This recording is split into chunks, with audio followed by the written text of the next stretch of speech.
ଆଜି ମୁଁ ଆପଣମାନଙ୍କୁ ଗୃହ ଶାନ୍ତି ମନ୍ତ୍ର କହିବି।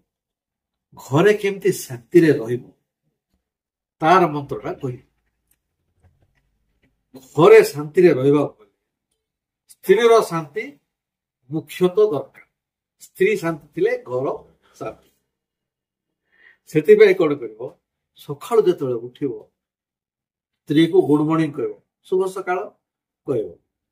ସ୍ତ୍ରୀ ଯେତେବେଳେ ଚାହା ଆଣିକି ଦବ, वाह कि चाह ଦେଇଛ ହେ, ମସ୍ତ ଅଛି, ଆଜି ଦିନ ଯାକ ସତେଜ ଲାଗେ କହିବ। ଘରେ ଯଦି କାମବାଲି ଆସେନି, ମାଇନା ଯଦି କାମ କରୁଛି ବୋଲେ କି ପାଇଁ ଏତେ କଷ୍ଟ କରୁଛ, କାଲି କଲେ ହବ ନେଇକି, ତମର ଦେହ ଖରାପ ହେଇଯାଉଛି। କାମବାଲି ନଥିଲେ ବି ଯଦି କାମ କରୁଛନ୍ତି ସିଏ, ତାଙ୍କୁ ନିଶ୍ଚିତ ଭାବରେ ପ୍ରଶଂସା କରିବ। ଶୁଖି ଗଲଣି, କେମିତି ଝଡି ଗଲଣି, ତାଙ୍କର ତ ରୁହ। ତାପରେ ଯେତେବେଳେ ଜଳଖିଆ ଦେବେ ଖାଇବ, କି ଟିଫିନ ମସ୍ତ ହେଇଛି, କୋଉ ହୋଟେଲରେ ଏମିତି ଟିଫିନ ମିଳିବ ନାହିଁ, ଫାର୍ଷ୍ଟ କ୍ଲାସ। ସେଟା ବି ମୁଁ ହୋଟେଲରେ ଖାଉନାହିଁ, ଘରେ ଏକା ଖାଉଛି କହିବାର ଅଛି। ଲଞ୍ଚକୁ ଯେତେବେଳେ ଖାଇବାକୁ ଦେବେ କେବେ ବାଛିବ ନାହିଁ, ଯାହା ଦେଲେ ଶ୍ରଦ୍ଧାରେ ଖାଇବ।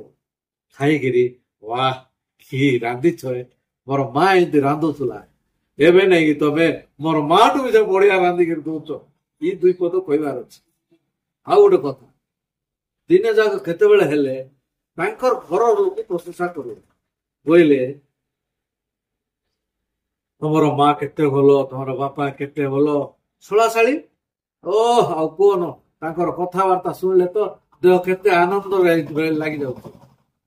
ତାଙ୍କର କଥାବାର୍ତ୍ତା ଶୁଣିଲେ ତ ମନ ଆନନ୍ଦରେ ଭରି ଯାଉଛି। କି ଶଳା ଗୋଟେ ମିଳିଛି ହେଲେ ଆଉ କୁହନ। ଏଇ କଥା ଯଦି ଦିନ ଯାକ 3-4 ଥର ଜପିବ, ଘରେ 100% ଶାନ୍ତି ରହିବ। ବିବାହିତ ମାନଙ୍କ ପାଇଁ ଏଇଟା ଭଲ ମନ୍ତ୍ର, ବୋଲେ ମହାମନ୍ତ୍ର।